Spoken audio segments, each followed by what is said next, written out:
Well,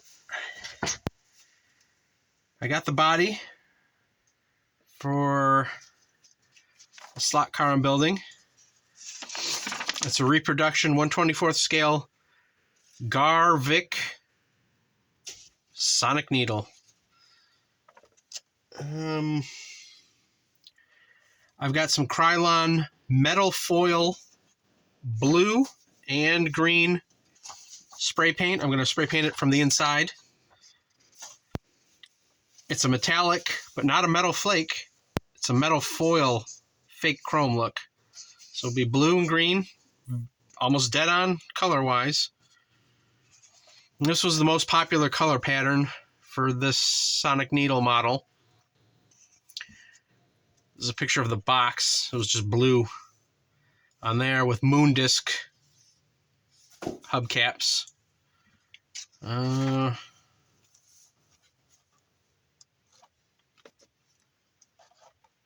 here you see the body. I'm going to build the car and then paint. Makes it a lot easier to do it that way. And then when I put some brass strip, K&S 8241, I'll make little L brackets that go out to the side of the body and put a screw in from each side to hold it on.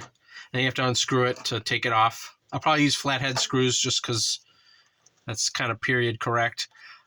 These cars came with a very nice looking chassis, anodized.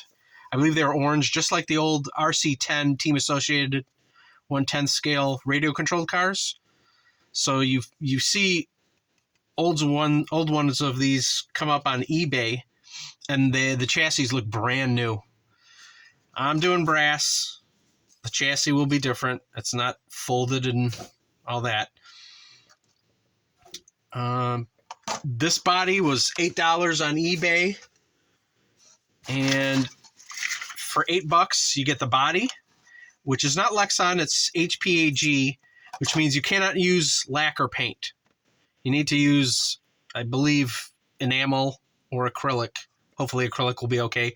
If you use lacquer on HPAG plastic, it'll kind of eat away at it, and it'll cause it to crack, which might look kind of cool if you're going for like an antique look, but I'd rather not have that happen.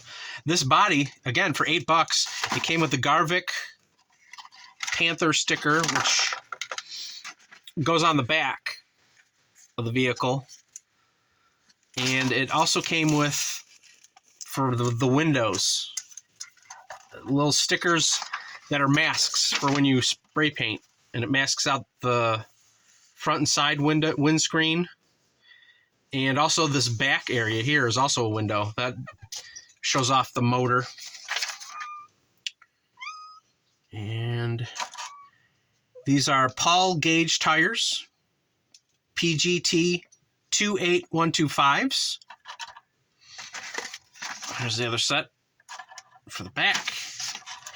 And these wheels are CBD design wheels, CBD 1670. And they're 1/24th narrow insert for a 3/32 axle.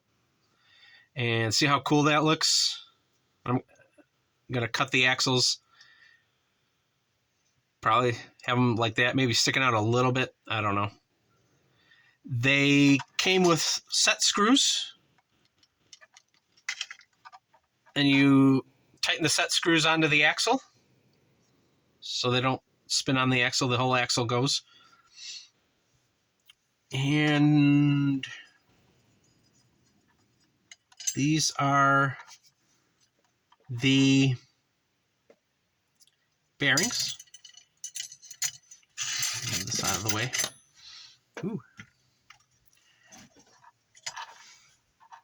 These get soldered into the brass tube. The brass tube is K&S 8152. It's 5/32, and these bearings fit right into the ends. You solder them in there, Then the axle goes in there. And then the whole axle goes into the motor mount. This is I believe it's called a D3. You set your width, cut it off, solder those on, add the axle. And then solder the tube to the motor mount. And away you go. Put the tongue in there. The motor mount and the tongue are both 1 inch wide. So I'll be able to just have the tongue soldered right side to side. Some tongues are a lot narrower. So what you do is you cut a piece of the square tubing and fill the gaps on each side. I don't have to do that because I spec'd it out with a 1 inch wide motor mount and a 1 inch wide tongue. Make things simple. I do have 332nd music wire, which is also from K&S. It's number 506. That's 2.38 millimeters. I could use these as axles. I could build a whole chassis just using this instead of the cool looking copper, but I wanted to do a neat copper look just because I've never soldered copper before. And again, I'll be using the acid flux, which you have to wash off the acid flux, or else overnight it'll corrode all the metal bits if you leave it on there. You have to wash it off your soldering iron, so use your worst soldering iron or a little mini blowtorch, which is how they probably did it in the 60s. Don't use liquid acid flux on anything electronic, not the motors, not a circuit board, not anything in your home. It's only for putting together brass metal pieces like artwork and things. You don't want to use it because it's very corrosive.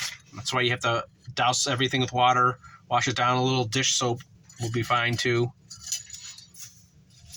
And this project is coming together pretty quick. I bought all of these parts, including the jewelry board, jeweler's soldering board, and the pins that hold pieces in, all from, I think it's Car Slot Corner.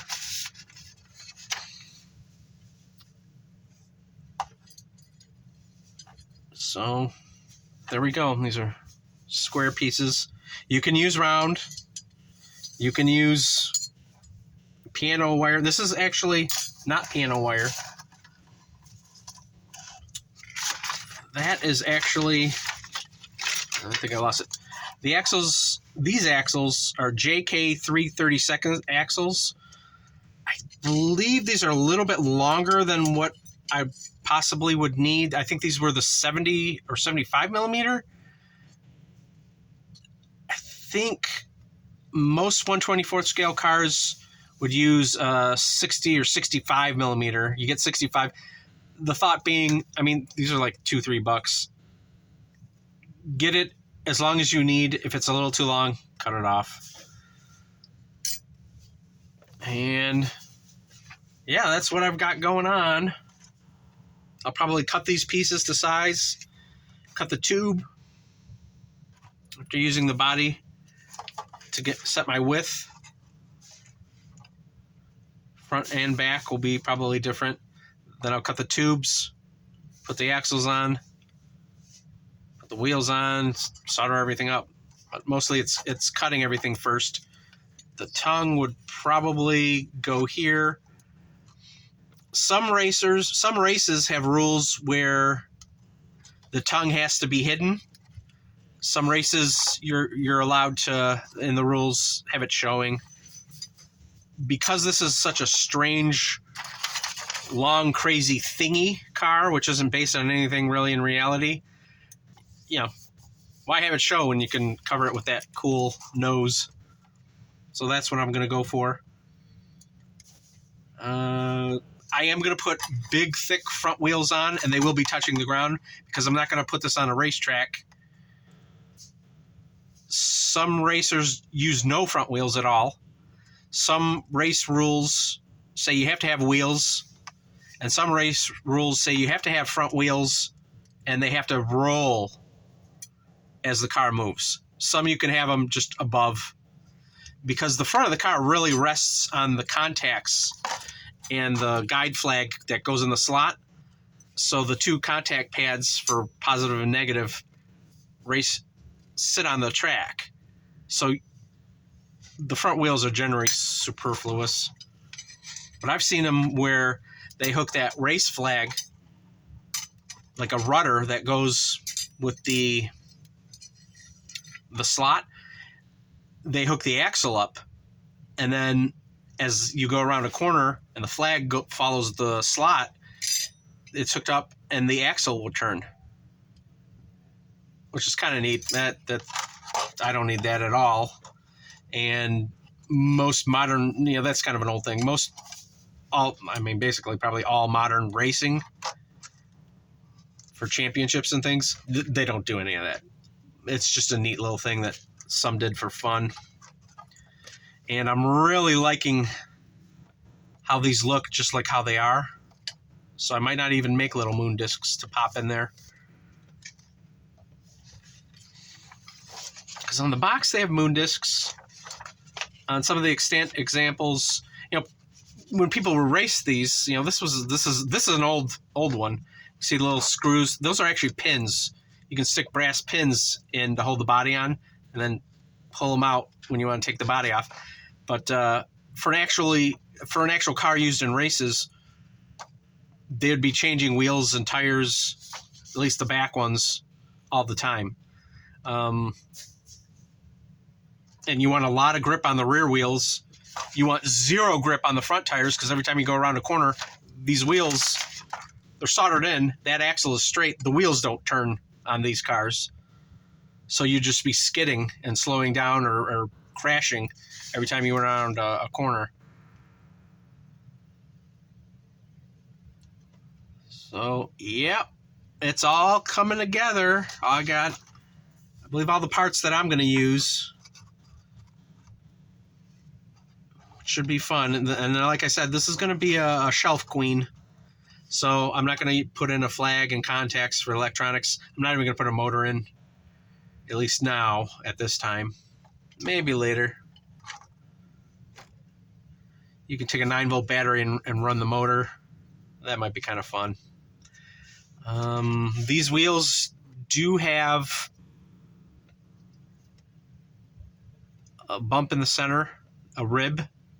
And these wheels have a corresponding hollowed out center in the portion, so they clip on really good.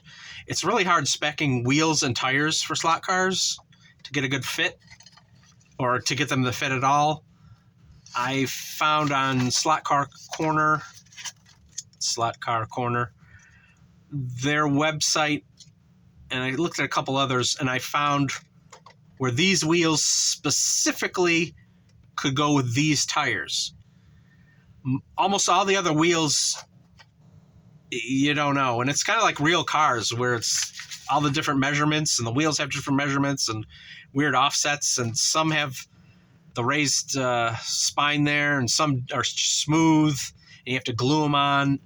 It's probably the most complicated part of this.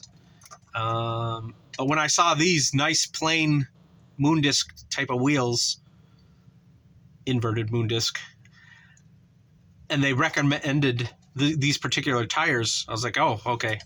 I'm going to go with the easy way, and it just happened to look exactly how I wanted it. So I was very happy to find the part numbers that I mentioned earlier. That's about it for parts. I got dupes. I got extra little axle bearings, extra tube, extra, 2 of these. I'm kind of glad I did, because this is a longer car. So when I cut this, it's probably going to be there. I'm going to have less than half. So I needed both of these square tubes to complete the kit. That was quite fortuitous.